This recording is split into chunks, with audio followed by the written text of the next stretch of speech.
We'd like to welcome you to the Iowa Girls High School Athletic Union State Soccer Tournament. I'm Erin Kirtley with the IGHSAU.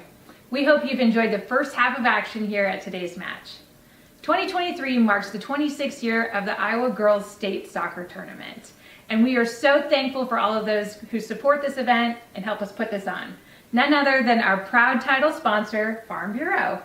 Joining me here today is Brent Johnson, president of the Iowa Farm Bureau. So why does the Iowa Farm Bureau invest in the Iowa Girls High School Athletic Union? Well, first of all, Erin, I want to congratulate the Iowa Girls High School Athletic Union for 26 years of state soccer. That's absolutely fantastic. And for Farm Bureau to be involved in the last 18, we couldn't be prouder to be a part of this. You know, these kids that are competing here today, they are amongst the nation's brightest and best student athletes. And just like Iowa's farmers are the best in the country at what they do, this opportunity to partner with you gives us the opportunity to celebrate both. We at Farm Bureau, we love to promote the kids, and after all, they will be someday our future leaders. And there's so many ways that we support them. You know, annually, every year, we give over $500,000 in scholarships across the entire state so that those kids continue their education. We have partnered with you and the High School Boys Association in providing concussion insurance for those kids participating in sanctioned sports. There's really only 7 states that even provide that opportunity for kids. We've helped teachers with, over the last several years, providing $450,000 in supplies for their classrooms so they can do their job.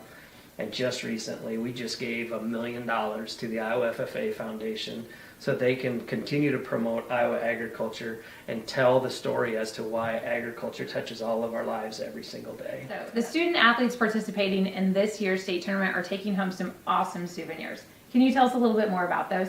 Yeah, you know, the Signature Ball program has been a student favorite for years now. You know, and it's one of those mementos that those kids get to take with them. Every student participating in the tournament gets one of these signature balls that they can have their teammates, their coaches, and their mentors sign so that one day they can look back and think, you know, the hard work and dedication that they put into their sport, it earned them the right to play at this tournament, and they can remember that in this Signature Ball program. Thanks again, Brent, and to Farm Bureau, and enjoy your second half of soccer. Obsessively, relentlessly at your service. To me, it means being there 24/7, rain or shine, during storms, after storms. Being a first responder to the community, to my customers. Being there to get the customers back on and to see the smiles on their face. To provide the kind of reliability that we can hold our heads high about. And we want to keep our customers safe. Safety's first around here. And that's rewarding.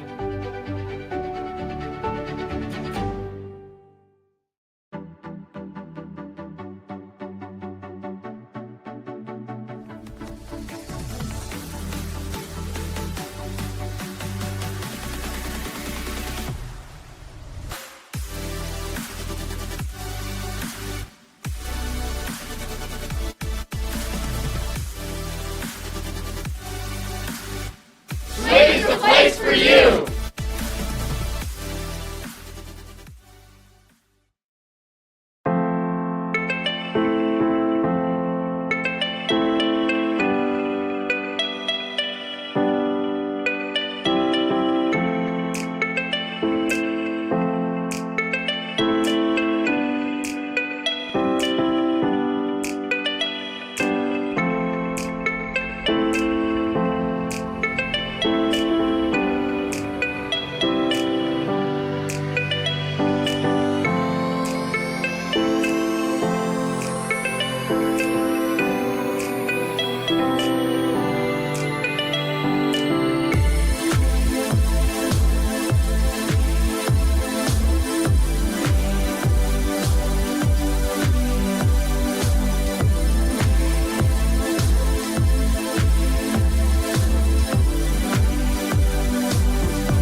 obsessively, relentlessly at your service. To me, it means being there 24/7, rain or shine, during storms, after storms. Being a first responder to the community, to my customers. Being there to get the customers back on and to see the smiles on their face. To provide the kind of reliability that we can hold our heads high about. And we want to keep our customers safe. Safety's first around here. And that's rewarding.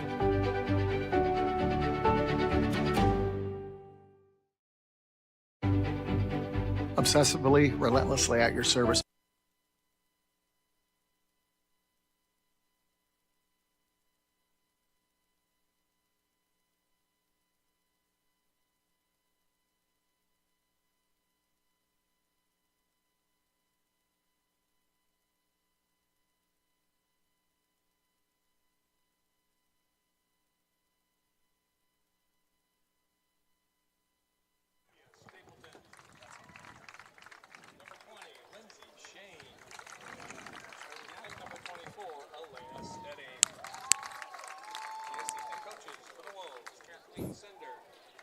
Good afternoon and welcome to County Soccer Complex in Des Moines, Iowa, the home of the Girls State Soccer Tournament presented by Iowa Farm Bureau.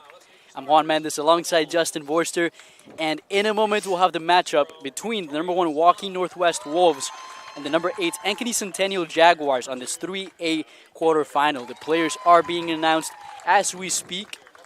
2 different roads here to this tournament, but 2 sides with a lot of expectation. One of them, the winner last year, but now they're ranked as one of the lowest seeds in 3A.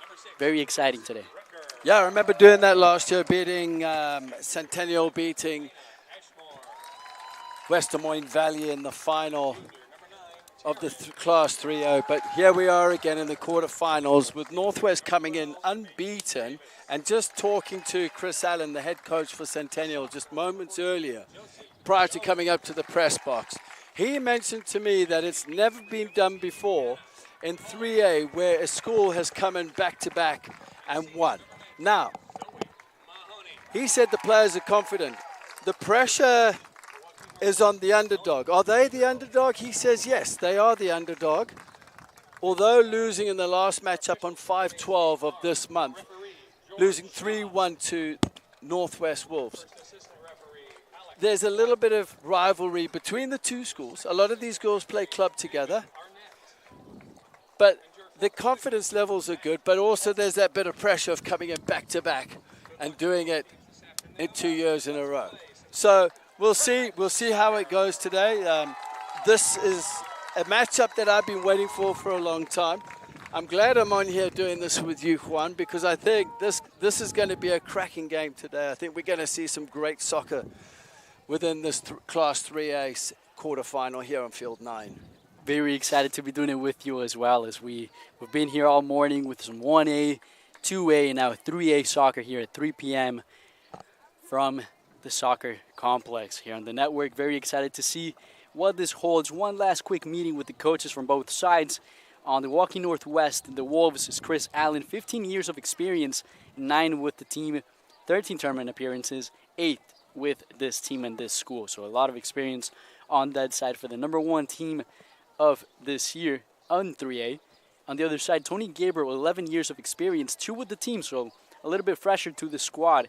10 appearances in the state tournament, 2 with the team as well. And he actually got his 150th win as a coach this year with the squad as well. So a lot of things to celebrate on that side. A lot of things to look forward to for this team and this matchup that we're very excited to provide you. A lot of great players and talent, I'll have to say, on both sides that we'll get to bring to you as the players are going back to their respective positions. And the crowd is starting to get going as well. On the left, rocking the blue, will be Waukee Northwest. They'll be going from left to right. On the white is going to be Ankeny Centennial, from right to left. This very sunny afternoon, sunny and windy, but we do not complain about the wind. Very sunny day here in Des Moines. Here we go. We begin this 3A quarterfinal. Porter. Off for Martin. On the ball now. The Wolves. The fight continues on in the middle. Great possession there by the Wolves.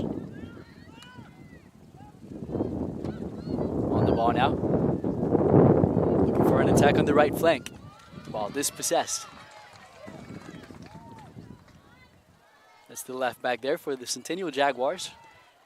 That is Lewis there working the left back. On the left center back position is Valashaitis. Boyle on the right. There is Valashaitis there, making her presence felt and clearing the ball away. Ball still in danger now for the Wolves. No foul called there in the middle. And it is called, after all, it's going to be a set piece for the Wolves.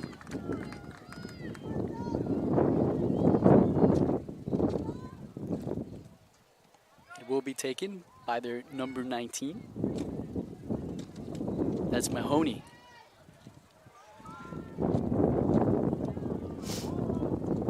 Zoe Mahoney, who is a senior, one of many seniors in this team, started all games, 20 goals, 16 assists, and is committed to Drake.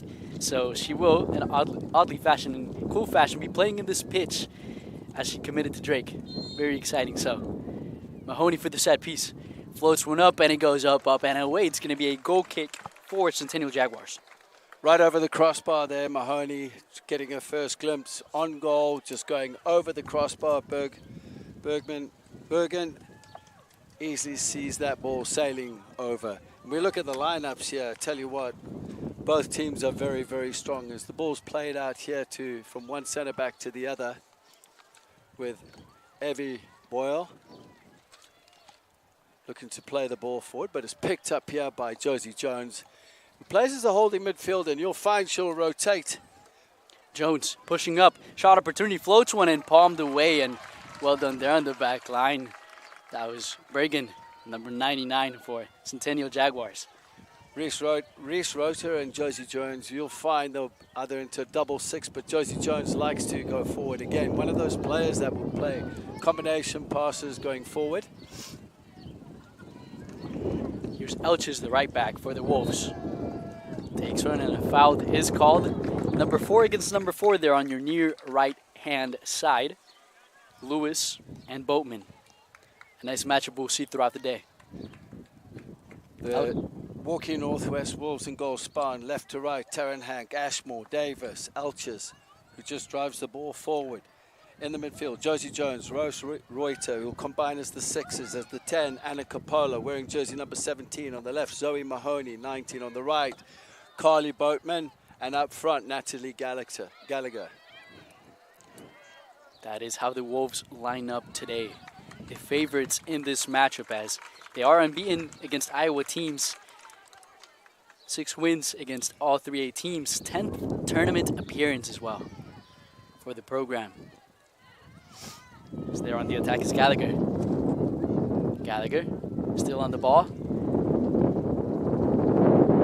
Bowman trying to get it past to Gallagher, that chance, and this possessed by the Centennial Jaguars.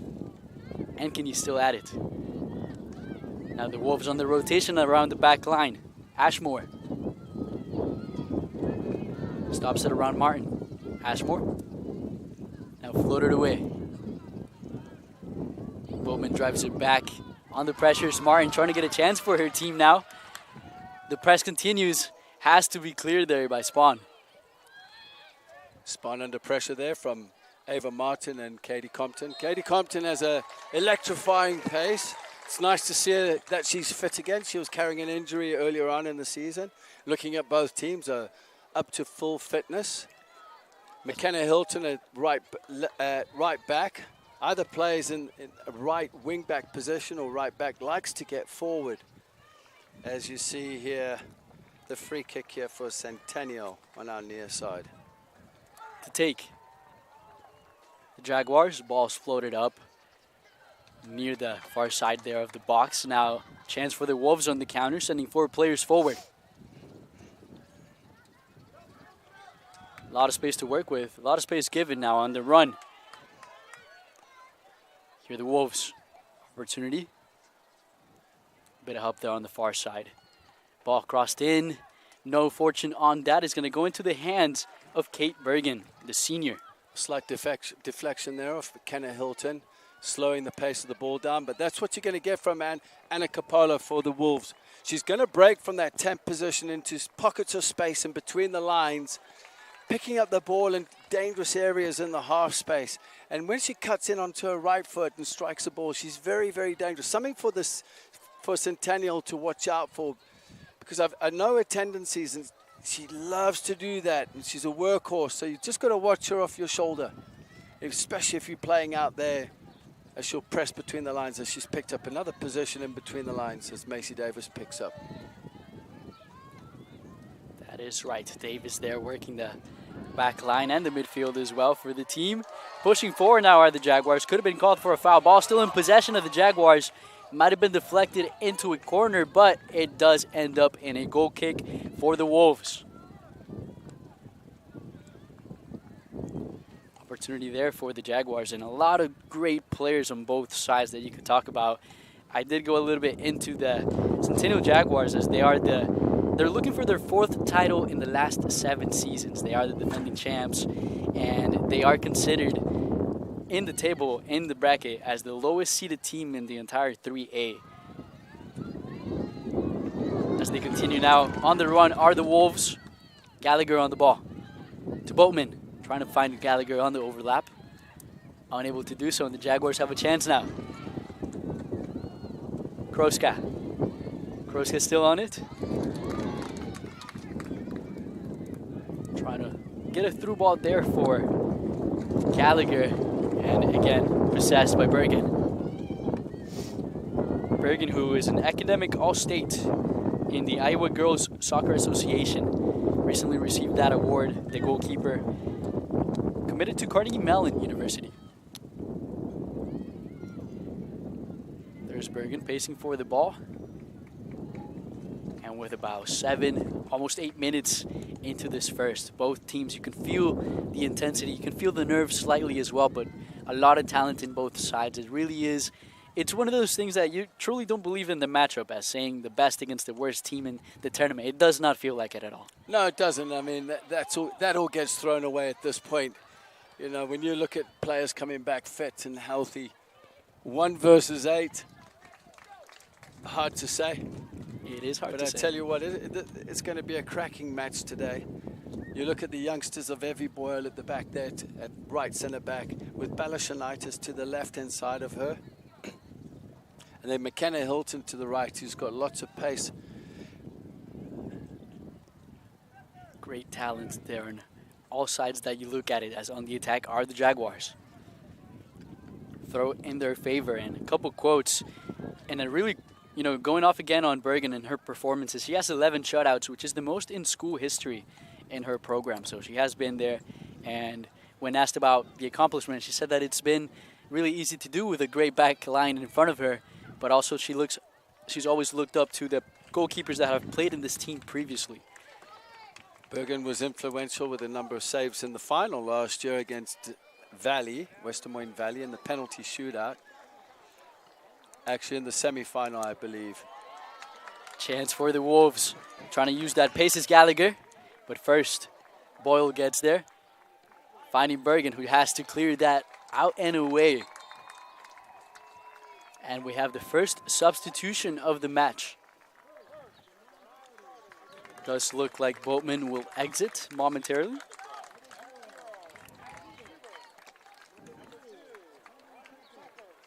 Coming in is Josie van de Kraaw.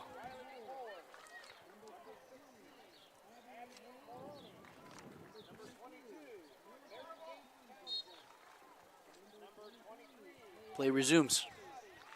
Van de Kraaw on the throw. A header there. On the defense is going to be a corner, the first corner kick of this match. Reminder that will be a Kruger Seeds corner kick, first class seed, first name service. Chance for Waukee Northwest, trying to strike first in this match. Short ball, played low, dangerous. But now the Jaguars have an opportunity. Here's the turnaround.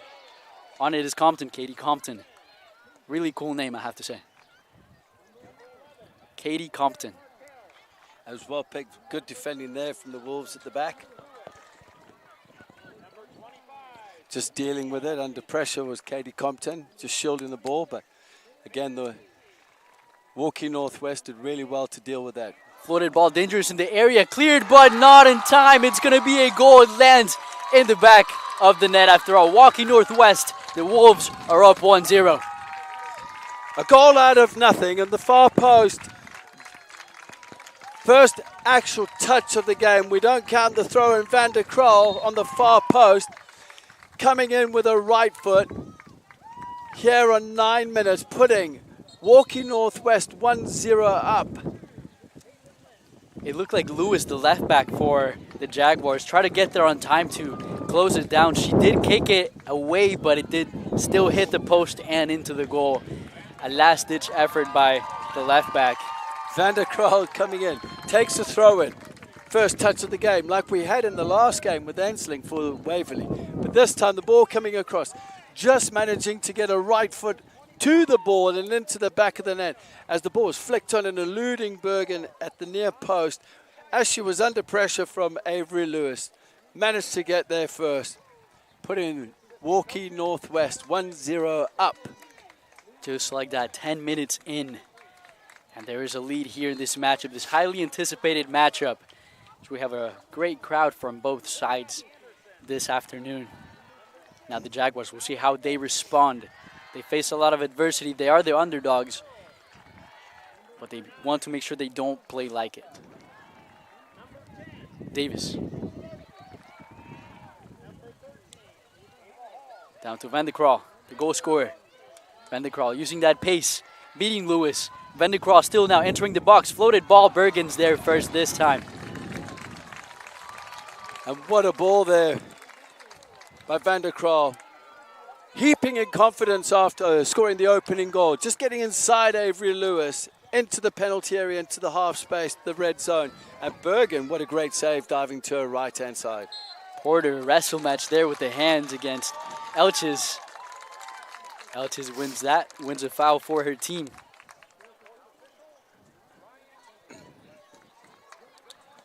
Elches onto the back line, that is Boyle. Still Elches. Rudger. Clearance by Ashmore. A battle for possession between both teams. That was Becker. Katie Compton going back. Hilton looking for a clearance. It's going to be a throw for the Jaguars.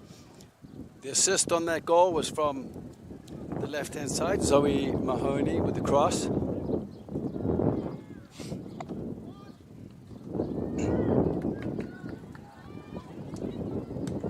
Pressure by the Wolves, still on it, still on the attack, forcing a clearance. They're looking for Martin. Martin has an opportunity to repossess.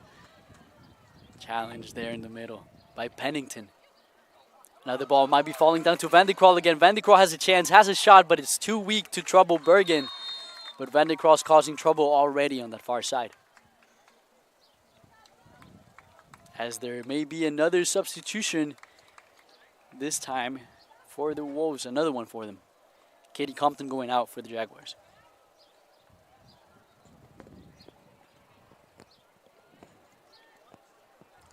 Been a change out. So Boatman came out for Van der Krol. Van der Krol stays. Boatman now joins the midfield. Yeah, I believe Taryn Hankey might be bleeding, and that's why she's been taken off on the far side there, just with a little bit of a change. So Boatman's now moved into the midfield. Van der Krol stays out here on the near side, right-hand side, in the wing-back position. Ball's played over. This should be easily dealt with. Might have been a knock from earlier. I'm just trying to have a look over there. But we've have a change here as well for Centennial. Avery Porter's gone to the right-hand side. And I see on our near side is Addison Fair. Katie Compton has gone off. Addison Fair, the sophomore. 6 goals, 2 assists this season.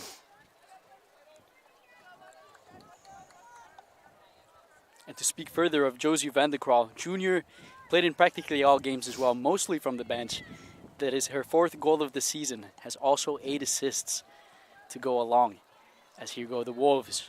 Jaguars putting in pressure, not giving chances away. Now an early goal around the 10-minute mark. Is there something you tell your team, especially at this deficit very early? It's still early in the game. I mean, it can take anything here. Centennial have the players that can change games. It's going to be one in the midfield. You've got Josie Jones, and watch out for her. She's wearing jersey number 14 for Waukee Northwest. She'll control the game. She's good on the ball. She reads the game well. She likes to get the ball off her centre backs. She creates the perfect angles on the half turn and looks to play forward. But then you've got Reese Rota alongside her and Coppola playing as the 10. So she's playing a bit higher. But you got to watch that. But then you got Kroska, you got Becker, and you got Pennington. Also players of a quality caliber for Centennial. As a cross comes Move in. by Mahoney there for Van de Kraal on the chance. Van de Kraal lays the volley, but it goes wide. But a great move again. Another opportunity. Zoe Mahoney causing trouble for the Jaguars.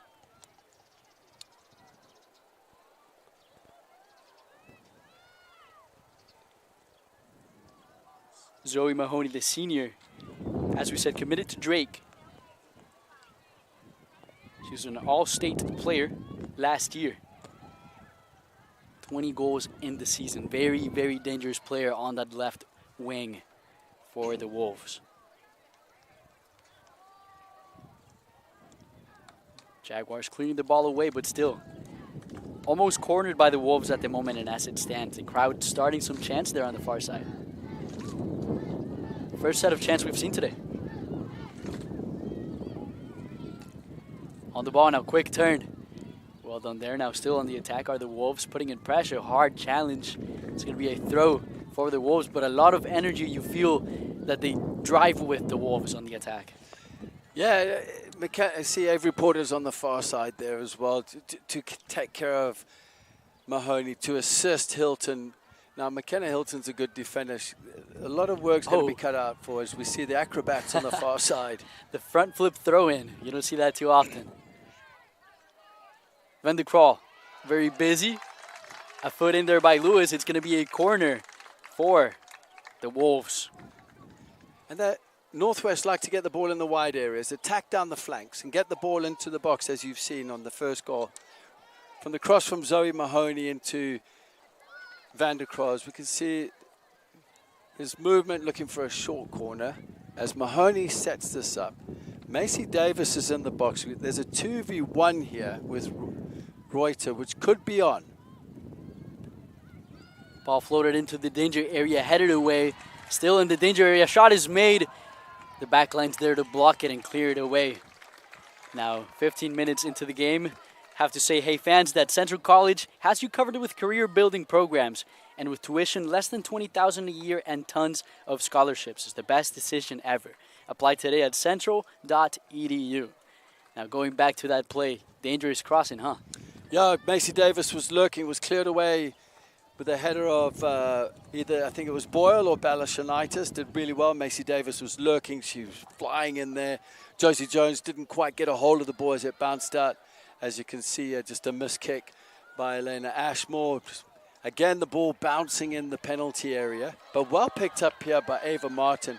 Ava Martin is the type of player that comes in at feet, receiving the ball at feet. What a tackle there by Davis. But she needs players working off her, underneath and running off her. Brilliant there by Balashaitis to get on the tackle again. Lewis on the clearance. There for the headers, Davis. Ankeny. Now ball looking for the far side. Getting there is Porter, who switched sides now, playing on the right wing position for the Jaguars. On it. Still fighting for that possession now, and Coppola floated it away. A bit of a clash there of the heads, and the jump for the header is going to be called by the referee. Make sure both players are okay after that collision. That was McKenna Hilton and Zoe Mahoney going into a challenge. Both players get up. They are being instructed to go to the sideline, which is protocol with any head injury, just to make sure that the players are healthy enough to come back into the game. Katie Compton will Is that Katie Compton coming in? No, it's a straight switch at right back for right back. Ava Martin is coming off.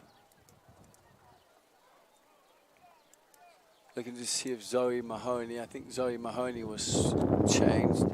It's going to be Gabby Lawrence replacing Ava Martin. So the number 6 replacing number 16. It'll be Gabby Lawrence, the junior.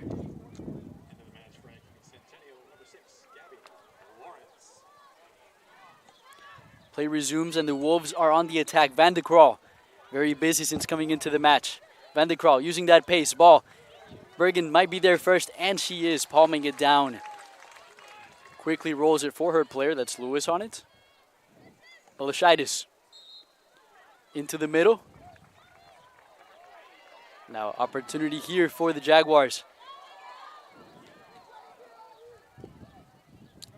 Porter try to make a move there on the far side against the defense, but repossessed by the Wolves. The Wolves are really good, and I guess no pun intended, but kind of hunting you down in packs when you have the ball. No pun intended on that one, but they are a pack of Wolves at the moment, and they do close down. They counter press very quickly. Once the ball's lost, they look to win it back in areas of the field. And if it's not on, they'll just regroup around the ball. As Bergen looks to go along, just something different. You know, Josie Jones in with the challenge there on Pennington. Centennial still need to find a way into this game. You can see they've just been stopped in the central area of the field in the halfway line. They can leave and reach the midfield, reach their top players, but not create afterwards. They're always get stuck there, intercepted there. As there to do it is Elches on that opportunity. Lewis kicks it away, looking for something on offense, but unable to connect with Fair. As we go into the water break as well, Juan, but I just find the two wide players right now, Avery Porter and Addison Fair, they're too far apart, and there's not enough coming from the midfield to support Ava Martin. And you look at how Waukee Northwest are set up. They set up with you look at Ashmore and Davis, too central. Taryn Hankey, who's gone off just primarily, just momentarily just to be checked out after a head injury, and then Samantha Elches. How they tucked in, right? But then you've got Josie Jones and Reese Reuter also making it very congested in the midfield. So either one or two things have to happen. Centennial need to try get the ball wide, get Avery Lewis forward or McKenna Hilton. Or they've got to get players, the wide area players, inverted a little more in the half space on the half turn where they can go forward. But they also add the counter press if the ball's lost. They're closer to the play when the ball is lost. They are. A lot of channels that they have to work with if they want to put some pressure on the favorites to win it all on the opposing side. Now, before we resume with play, we'd like to once again thank Iowa Farm Bureau, the proud title sponsor of the Iowa Girls High School Athletic Union, for all of their support. The Iowa Farm Bureau has an office located in each county across Iowa, so we'd like to thank the offices listed for their support of the two teams playing in our game today. So thank you, Iowa Farm Bureau, for supporting the IGHSAU and the Iowa Girls. So thank you very much for bringing everything together, this tournament, this awesome tournament that we have here today at County Sports Soccer Complex. This crowd, this environment, this great weather, everything playing out for some great display of the sport. Wouldn't you say, Justin? I will not disagree with that, especially with the breeze that we're enduring right now. Katie Compton's coming into the game. I think she'll come onto our near side here on the left, where she can cut in onto her right foot. Ava Martin's gone back up front. I'd like to see Pennington penetrate a little more from the midfield areas. Looks like Zoe Mahoney has switched into a more central position. Anna Coppola is taking a break, as I see. And then on the far side, I see Carly Boatman on the left-hand side. Gallagher working the right side. Mahoney now in the middle. Mahoney has a one-on-one opportunity, trying to find space. Mahoney cuts inside, has a chance. First, there's the back line. Mahoney still fighting for the ball. Falls, but no foul is called. The play continues. Van de Kraal inside, high ball, dangerous, but it goes out and away. Van der Kroos, she didn't get her stood foot pointed round enough to whip around with the right foot, which will draw the right foot around, which will sling that ball into the penalty area. But let's give credit to Evie Boyle there, stood her ground on her toes, on the half turn, showing Mahoney, who can slice and dice into the penalty area at ease, like a knife going through butter, but didn't quite at this point, because Boyle did so well in a starting position, didn't dive in, and managed to wait for cover to come in and just getting a toe to it. Boyle ran to that, put a foot in there right on time before any shot could come out of Mahoney's left foot. Now on the goal kick and the clearance will be Bergen. Bergen, who I can quote on this, saying that everything again works from the back line, the team playing together and all the effort that she puts, always helped by her team, is looking for the long ball there with the Jaguars, unable to connect with Katie Compton. Katie Compton should have possibly gone into that area, just inverted to receive the ball at feet, because Ava Martin was higher up the field. She could have come in short, possibly drawing the right back out of position, Samantha Elchis, but instead they were all a little bit flat, waiting for the movement to happen, and the ball went out for a throw-in. But again, it's just the movements on and off the ball. Jones playing it back to Davis. Davis facing the Martin pressure. Ball going out for a throw, but that's what you have to do, as you see there. I mean, the pressure by Martin, giving the ball back like that. And that's all it takes, Juan. It's just a little bit of pressure, forcing the ball wide. And, you know, when you look at the goal kicks for Centennial, they like to play out the back. And then Gallagher just shows one way, forcing the ball into areas where Northwest want the ball. Mahoney couldn't get the pass out to the opposite side for Boatman. In the middle fight, Martin. But first there's Davis. Davis has been fantastic in the back line so far. Pass on through to Gallagher. Gallagher against Lewis on that side. Balashanitis. That is right. And that's going to be a battle between those two. Balashanitis and Gallagher, most definitely. Gallagher's got power, strength. She's strong. She's very technical on the ball. She's scored a number of goals this season. Like we've seen, I mean, it's just been absolutely unbelievable. Natalie Gallagher on 24 goals and 6 assists so far. A lot of goals, a lot of danger she can create. Just that entire front three for the Wolves can cause some real trouble.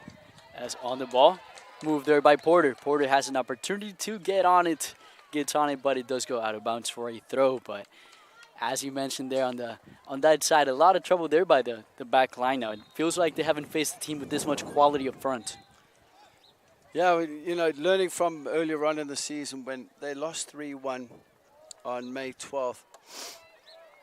You know, you learn from mistakes in games, and apparently it was quite convincing. But that's where you nullify areas of the field. And again, you know, I've seen Centennial, Ankeny Centennial, that they've got players in their squad. They work so hard. And we talk about moments and margins all the time and percentages of games as Boyle tries to clear our lines. Anything can happen. Ball in the box, chance. Davis lays it out. Shot is made. Curls, but just away as another big chance arrives for the Wolves. Yeah, Reese Reuter just striking the ball, leaning away across her body, just forcing the ball wide of Bergen, who's had a lot to do this first half. Has been very busy so far. Very, very busy. As they continue to roll, the Jaguars now on possession. And going back to the matchup that you mentioned on May 12th, the scorers there were Gallagher, Davis, and Mahoney for the Wolves. So a lot of them familiar names now as we're about 25 minutes into this broadcast. Fighting there on the far side. Cleanly taken care of. Trying to get the ball away and forward. It's going to be again a throw. It's still against the ropes right now are the Jaguars.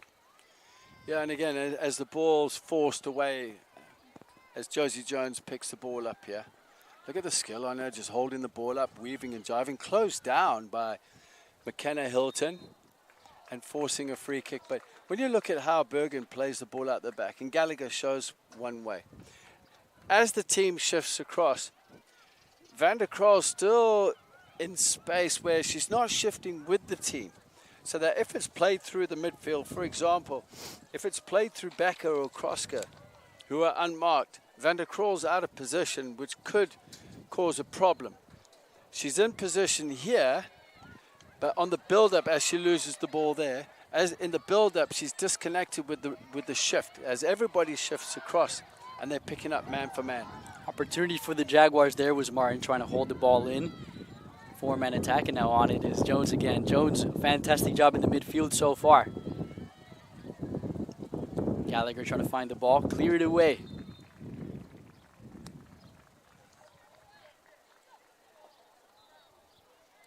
Van der Kraal's going up front, and it looks like Capolo's coming back into the game. Gallagher's taking a break.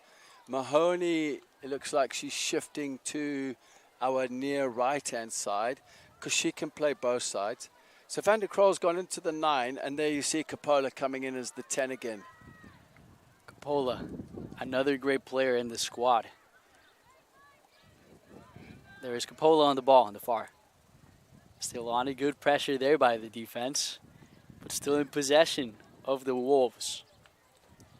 Now it's only a 1-0 lead for the Wolves, so what do you tell your team? What probably were the words by Tony Gabriel there to his team as the water break was only about 6-7 minutes ago? Don't get complacent. Keep playing the way you are. Concentrate. Everyone stays connected off the ball. And on the ball, can we work in between the lines and in space? And that's what the game's about. When you talk about systems, to me, systems are done. It's about how you're utilizing counter movements and how do you fill space when you have possession.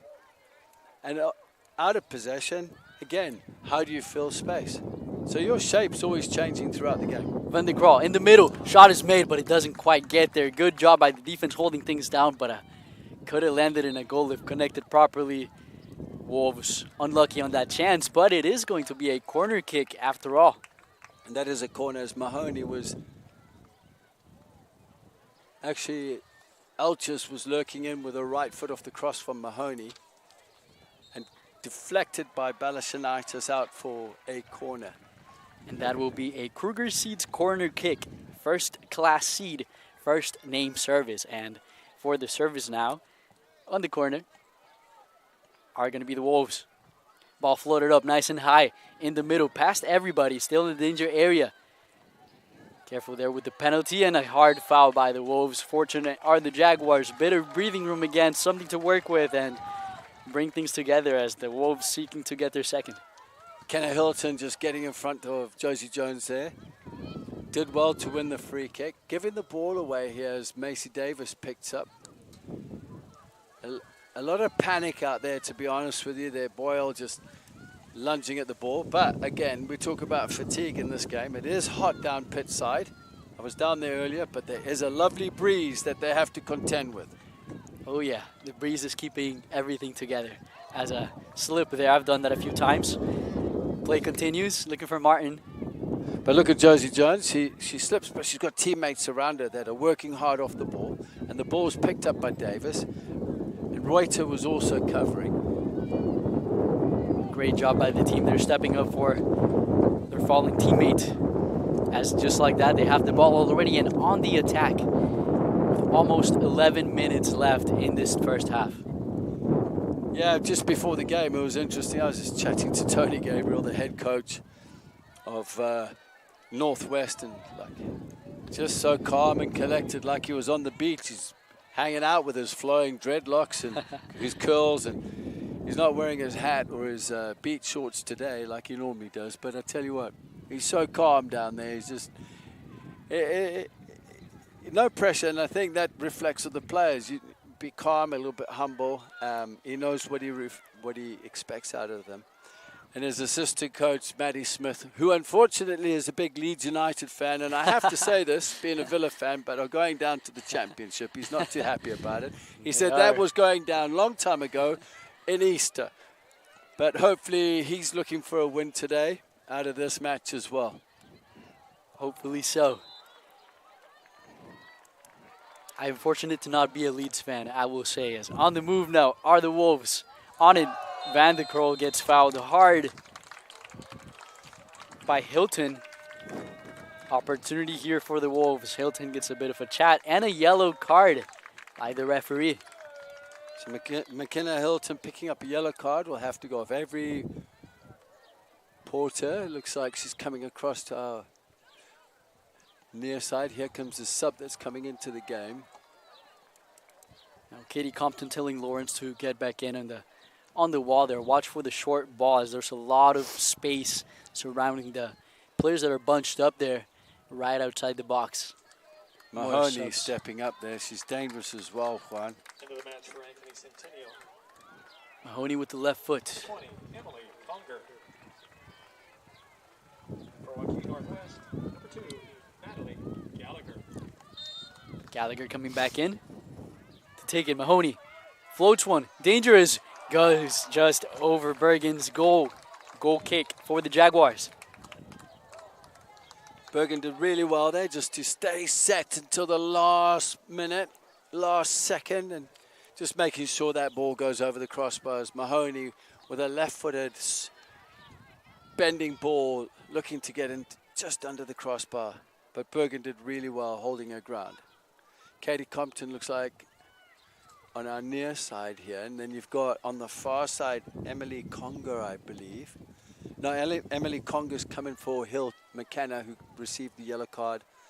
Here at left back. Another foul there by the Jaguars. Opportunities keep arriving for the Wolves, even in set pieces.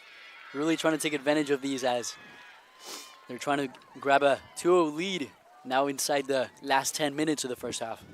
And to be honest with you, they've got to be, Centennial have got to be very disciplined here. They can't afford to give away free kicks, especially in these dangerous areas around the penalty area. And this is where Northwest are absolutely dangerous. A lot of players there in the box and nearing it. The ball is in to play. Dangerous and a good clearance there by Bergen. Safely putting it away in forward corner, but could have been dangerous and another chance for the Wolves. You know, a lot of goalkeeper coaches would have said, you could have held that, Bergen, but I tell you what, with the players that were streaming in on her, I think Bergen did extremely well to parry that ball over the crossbar. Especially under immense pressure like that. She needs to get one of her defenders in front of her as well. Job is not done. Ball is put inside. Players clashing. Clearance is made. Trying to look for Compton. She's shielded away from the ball now. Still in the box, trying to lay it down. And an opportunity for the Jaguars now on the counter. Katie Compton on the ball.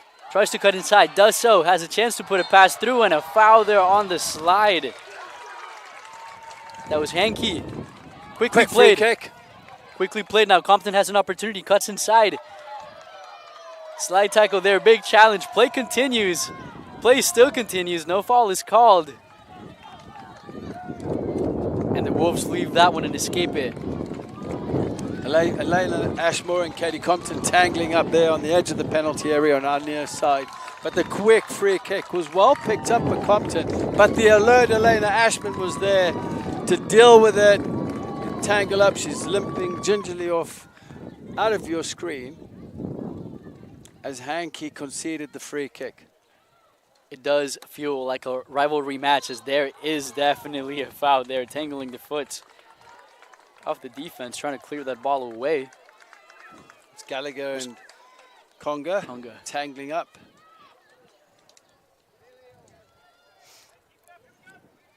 The Jaguars now seeking to keep some more possession of the ball. Solid challenge. Stolen now. Chance for the Wolves. Still on it. Trying not to foul. Capola floats inside. Smart move there. Try to get a pass off. It's going to be a goal kick in favor of the Jaguars. 6 minutes to go in the half. Capola looking to get a combination there of Mahoney.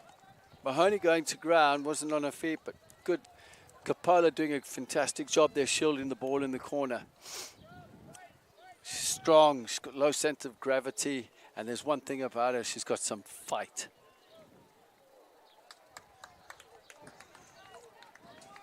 It's one thing having skill, but having the grit, you know, the willpower to tell yourself, like, you know what, I want to get that ball back. The mental game is always huge and such a big part in making one player stand out from another.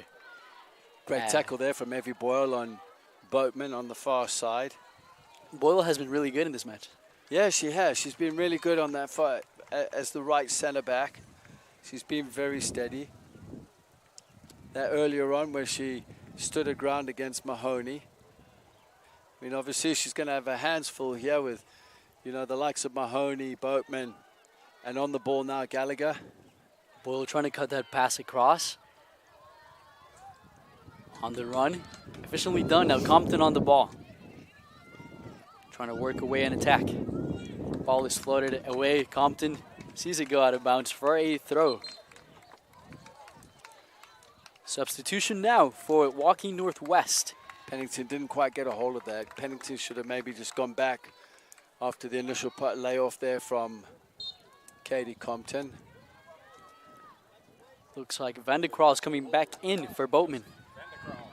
Van de Kraal, the goal scorer for today for the Wolves. Very impressively done. Right place, right time. And she's been very energetic from what we've seen in this match, huh? Yeah, it's a good change. I mean, you look at the energy coming off the bench. What a ball played through here for Centennial. Lawrence floats one into the box. Well done with the chest to control it, and very well done and handled by the defense. Nice and calm.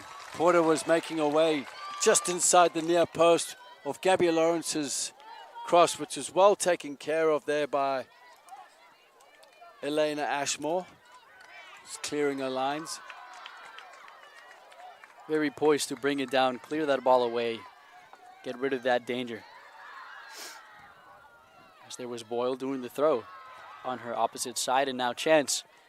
Van de Kraal looking for Gallagher. Gallagher using that pace. Falls on the process. No, I don't think that was a foul. Just there's no intentions there at all. Ball clashes the player. Katie Compton. Compton on it, puts on a move. Puts in a pass. Lawrence unable to hold on to that one. Lawrence was just off balance there, wasn't quite ready for it. Katie Compton was looking for an initial combination. Here's the overlap, but from Conger on our near side. Wasn't seen by Pennington in the midfield.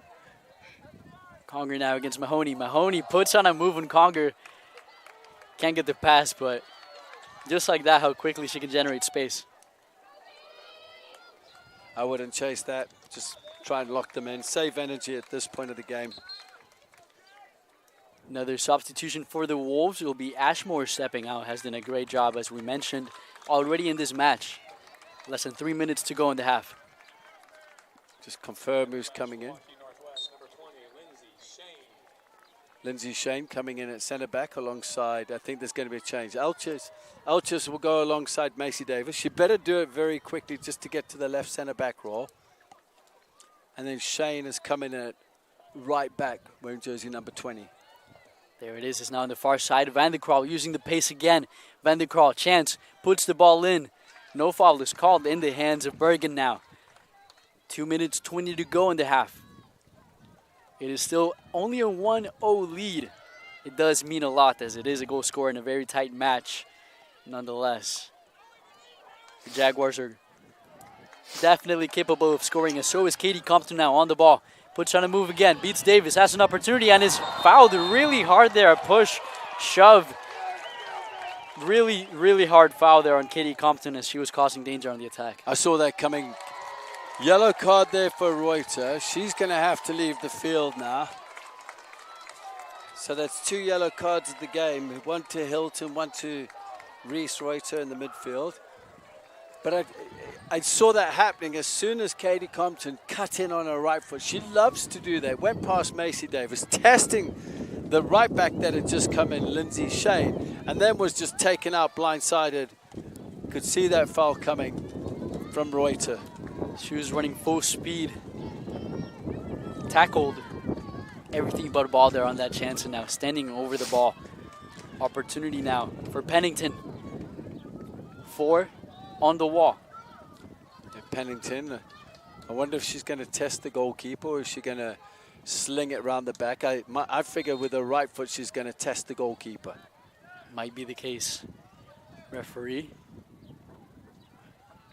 making sure everything is happening as it's supposed to, recounting the steps.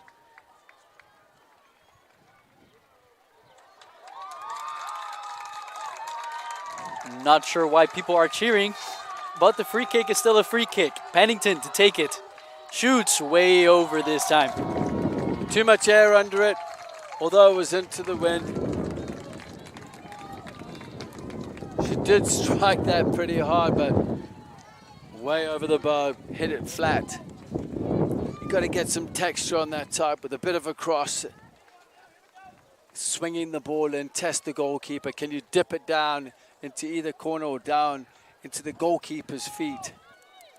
It was a good decision here from Victoria Spahn in goal. Just decide to go long with seconds counting down. Opportunity now, Katie Compton has the half fence. Katie Compton floats the ball in, lands on the head of Davis, and it goes away for a corner opportunity with about a minute left in the half as they got caught there sleeping in the back line. I'm surprised Katie Compton didn't shift that onto her right foot. She went for it. She opted and looked at the official for a penalty decision. Didn't quite happen. The seconds count down. I would get more players in the box as Northwest have dropped everybody into the penalty area for this. Quite literally everybody has ball into play, floated, and it does go away for a goal kick. A wasted chance for the Jaguars, who have not tested Victoria Spahn yet. We have barely said her name. And 30 seconds left in this I want to be nice, but that was a waste. Avery Lewis could have done better with that, taking her time. She hit that very flat. Maybe a right-footed player with an in-swinger there might have been a better option, to be honest with you. Could have been the biggest chance they've had in this match, as they've had some runs. They've gotten there to a dangerous position. The shots haven't quite landed thus far. Pennington well won there with that header, nice and strong. Compton, shot, bounces off ahead. Compton still on it, but that is going to be time, and that will be the first half of this 3A quarterfinal between the Waukee Northwest Wolves, up by 1 against the number 8 Ankeny Centennial Jaguars here in this match from County Sports Soccer Complex here on Field 9. We will be right back, recapping a little bit of this half and what to expect on the second, so don't go anywhere because we will be right back. We'd like to welcome you to the Iowa Girls High School Athletic Union State Soccer Tournament. I'm Erin Kirtley with the IGHSAU. We hope you've enjoyed the first half of action here at today's match. 2023 marks the 26th year of the Iowa Girls State Soccer Tournament, and we are so thankful for all of those who support this event and help us put this on. None other than our proud title sponsor, Farm Bureau. Joining me here today is Brent Johnson, president of the Iowa Farm Bureau. So why does the Iowa Farm Bureau invest in the Iowa Girls High School Athletic Union?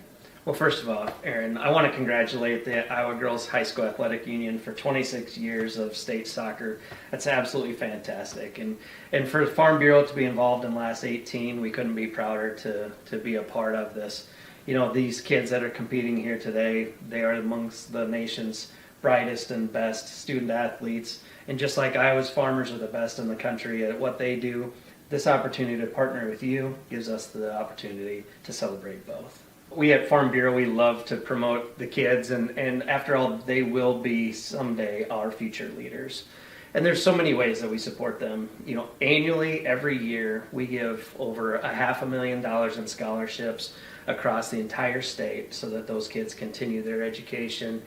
We have partnered with you and the High School Boys Association in providing concussion insurance for those kids participating in sanctioned sports. There's really only 7 states that even provide that opportunity for kids. We've helped teachers with, over the last several years, providing $450,000 in supplies for their classrooms so they can do their job.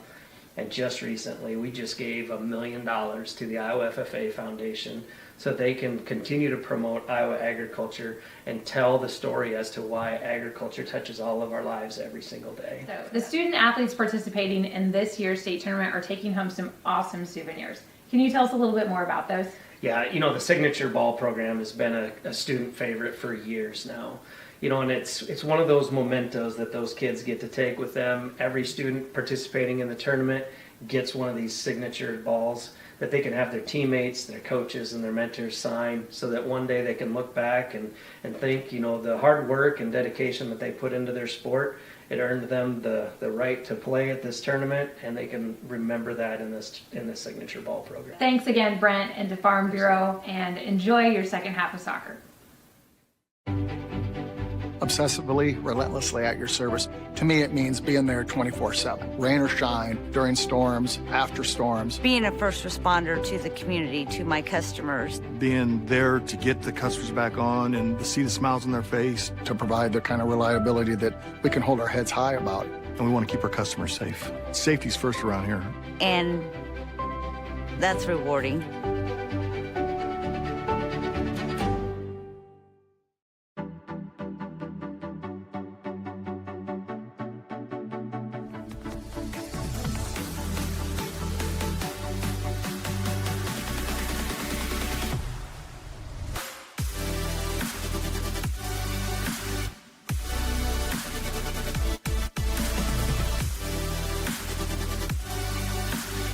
Slade's the place for you!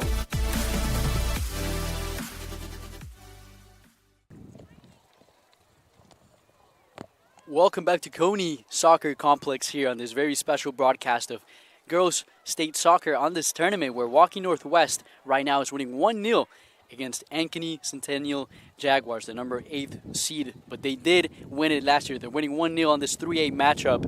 And before we go into what happened in that first half, you will have to mention that all you fans, the official state tournament merchandise is now available online.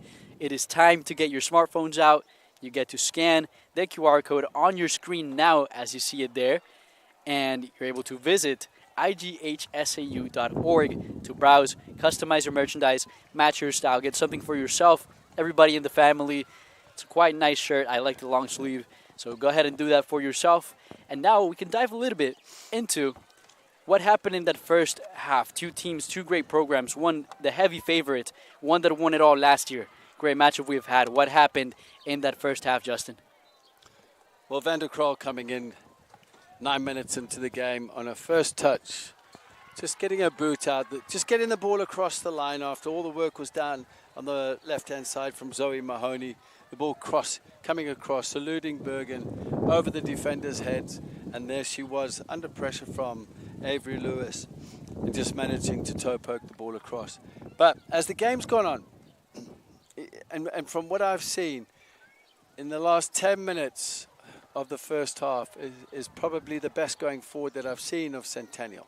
Now they got Avery Compton involved a little more, and if Avery Compton's getting that ball at her feet, and I do like her on our side, near side of the field, in the 11 or on the left-hand side where she's cutting in on her right foot.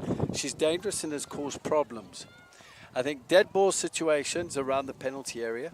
Centennial need to slow it down, take a couple of breaths, and if players like Pennington, Elena Pennington's going to take her time, focus, and then deliver. Get it right.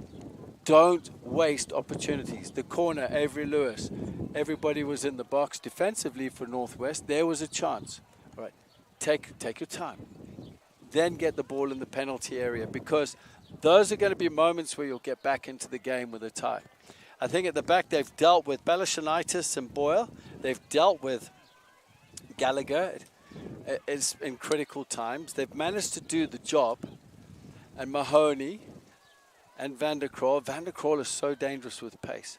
Now, if you look at the midfield, in the beginning it was Josie Jones, Reuter, before she got yellow carded, and Coppola. They were dominating the midfield. Pennington, Kroska, and Becker eventually got back into it. But then it's the overloads. And we spoke about this earlier on. There was always the overload of Northwest in the midfield. And this is how the game could be won, is dominance in the midfield. Just getting the overload into the midfield for Centennial, I think will help. And again, with the counter press. And then the counterattacks to break forward. I must agree. We'll see what they come out with in the second half. But with that, we do have a special interview held here on our last break before we resume with action. So check it right out. We'd like to welcome you to the Iowa Girls High School Athletic Union State Soccer Tournament. I'm Erin Kirtley with the IGHSAU. We hope you've enjoyed the first half of action here at today's match. 2023 marks the 26th year of the Iowa Girls State Soccer Tournament, and we are so thankful for all of those who support this event and help us put this on. None other than our proud title sponsor, Farm Bureau. Joining me here today is Brent Johnson, president of the Iowa Farm Bureau. So why does the Iowa Farm Bureau invest in the Iowa Girls High School Athletic Union? Well, first of all, Aaron, I want to congratulate the Iowa Girls High School Athletic Union for 26 years of state soccer. That's absolutely fantastic. And for Farm Bureau to be involved in the last 18, we couldn't be prouder to be a part of this. You know, these kids that are competing here today, they are amongst the nation's brightest and best student athletes. And just like Iowa's farmers are the best in the country at what they do, this opportunity to partner with you gives us the opportunity to celebrate both. We at Farm Bureau, we love to promote the kids, and after all, they will be someday our future leaders. And there's so many ways that we support them. You know, annually, every year, we give over $500,000 in scholarships across the entire state so that those kids continue their education. We have partnered with you and the High School Boys Association in providing concussion insurance for those kids participating in sanctioned sports. There's really only 7 states that even provide that opportunity for kids. We've helped teachers with, over the last several years, providing $450,000 in supplies for their classrooms so they can do their job. And just recently, we just gave $1 million to the Iowa FFA Foundation so that they can continue to promote Iowa agriculture and tell the story as to why agriculture touches all of our lives every single day. So the student athletes participating in this year's state tournament are taking home some awesome souvenirs. Can you tell us a little bit more about those? Yeah, you know, the Signature Ball program has been a student favorite for years now. You know, and it's one of those mementos that those kids get to take with them. Every student participating in the tournament gets one of these signature balls that they can have their teammates, their coaches, and their mentors sign so that one day they can look back and think, you know, the hard work and dedication that they put into their sport.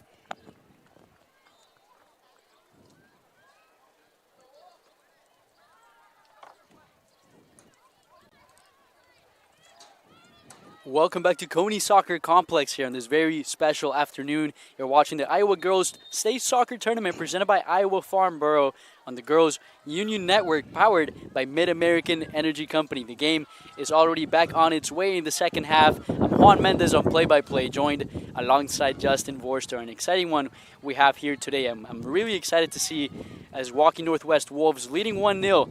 I want to see how Ankeny Centennial Jaguars step it up in the second half now. Play is underway. From right to left are the Wolves. From left to right are the Jaguars.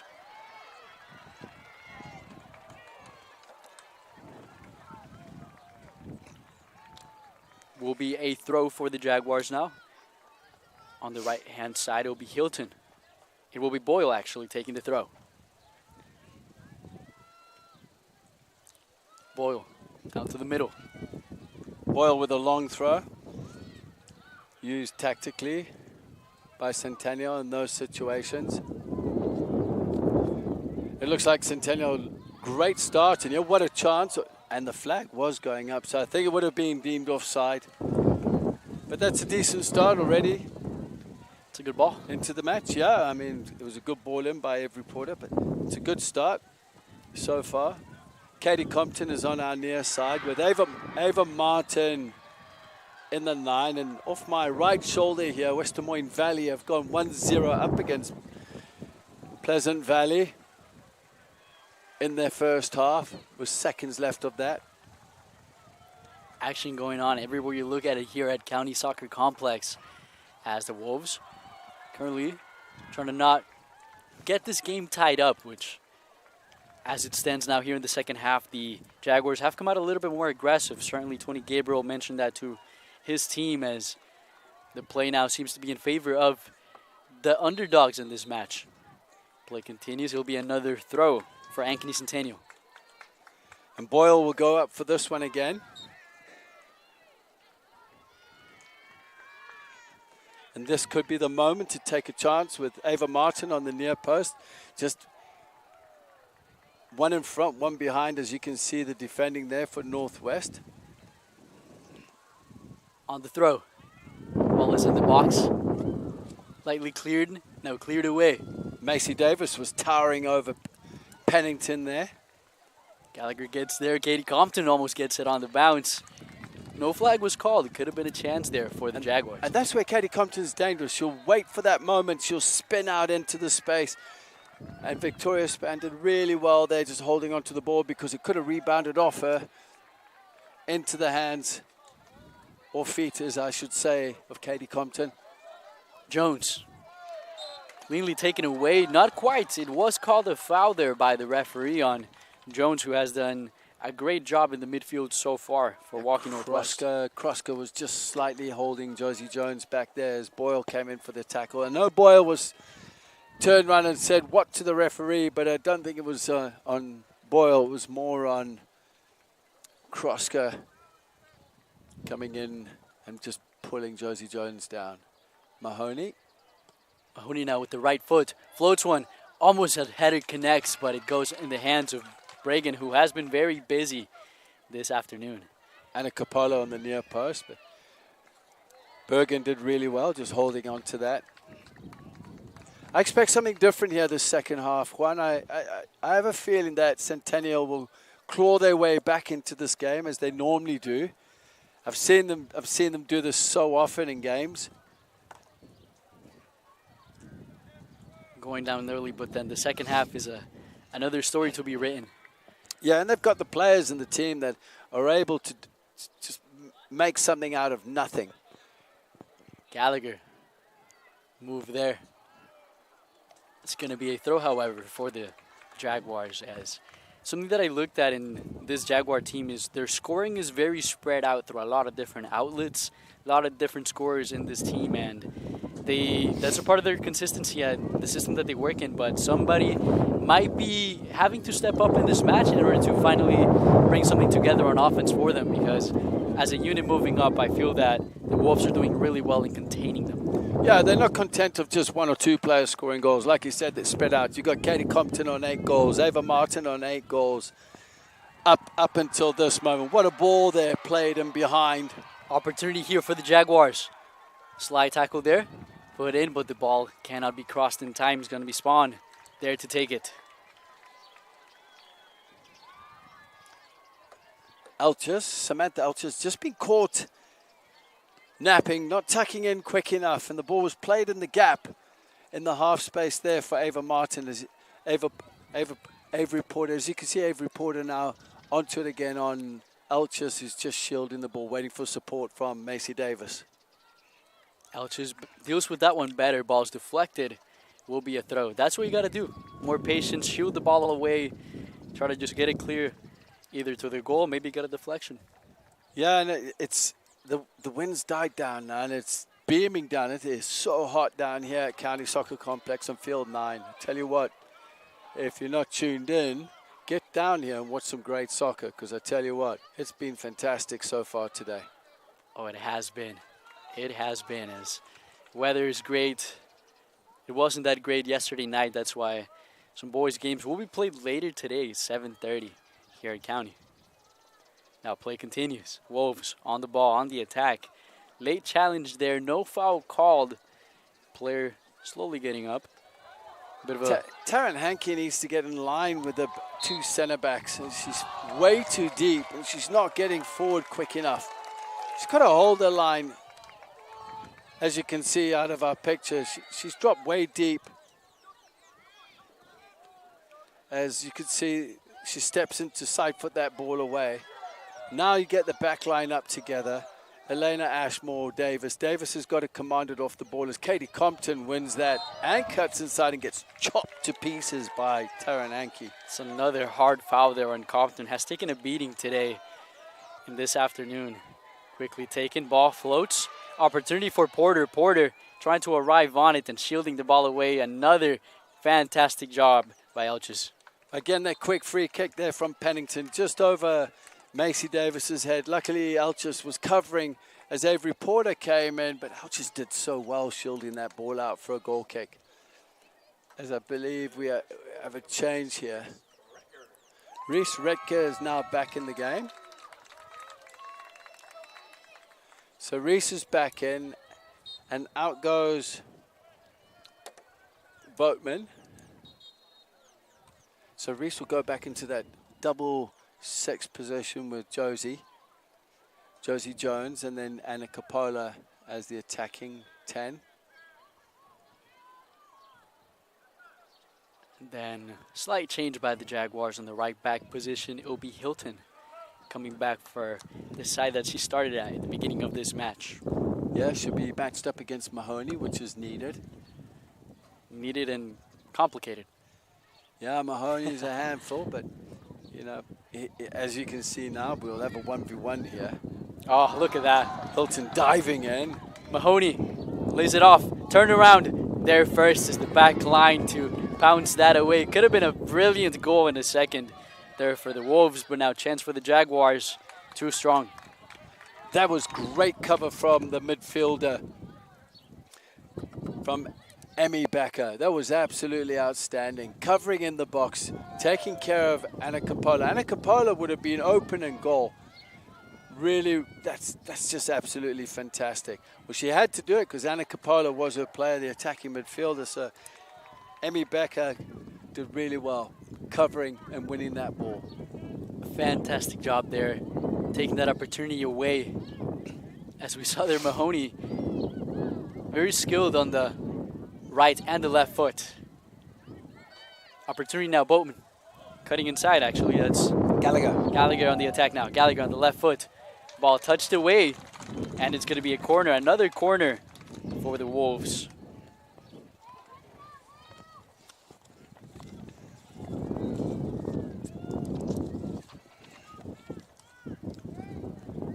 Looks like it's Mahoney on the ball, going to take this corner. It'll be a Kruger Seeds corner kick. First class seed, first name service. As we see the service, ball inside danger area. Still in possession of the Wolves. Rotation, Jones, back out, inbound, ball floated, goes over, could have been a brilliant goal. Another one here in field 9. Well, that was absolutely brilliant play by Josie Jones, picking up the ball and just threading a split pass into Mahoney. Mahoney with a dangerous right-footed in-swinger. Just going over the crossbar and eluding Bergen. As we see a change, Avery Porter has now left the field and Addison Fair has come in on our near side, and Katie Compton has gone to the far side where she likes to cut in, where she was dangerous cutting in onto her right foot. Quickly they're on it, or the Wolves swarming that ball, moving the pack forward, but then opportunity here for the Jaguars on the counter, moving on and forward, on the attack, on the pressure, heavy touch and quickly there to stop it, a challenge by the defense. Quick way to get there. Fantastically done. A quick counter-attack. And again, Samantha Elchis was pulled into the midfield, ball watching, didn't drop as Katie Compton was played in behind, and that could have been dangerous. And the cover that came in from the blue jerseys, just to cover that up for a corner. But again, the momentum has changed now with the corner here to the Ankeny Centennial. Taryn Hankey saving her team. Now a ball is floated up. Danger area. Looking for Martin, and a shot is made. Goes over the crossbar. The chances are arriving there. And that was the Jags. Kroska just side-footing that ball over the crossbar. And again, that goes down as a chance. Actually, Balashanitis side-footing that ball over the bar. And that was a good chance as Victoria Spown didn't really deal with that. Difficult one to deal with the wind as well. You know, going from left to right. But again, the danger and where the Wolves are being exposed is on the right-hand side. And the second time that Elchis has been having to deal with, and Ava Martin has now received a yellow card. Are we in Vegas? Yeah, we got cards just flying all over the place. That is true. Ava Martin on a yellow. Second yellow card for Centennial. Hilton has one. Now Ava Martin. Avery Porter has gone into a 9 position. Now this could be dangerous because she loves the ball in behind the back line. So the back line could be tested here. And she will. But what needs to be fixed here for the Wolves is the right back. Samantha Elchis is ball watching. She's got to stay in line with the back line. She's got a time when Katie Compton's breaking the line and going forward for the through ball and behind. And she's got to drop. She's got to get side on. Winning the ball there. Near side, cutting inside Mahoney now. Zoe Mahoney, another one of those spins that she does. Still onside. There it is.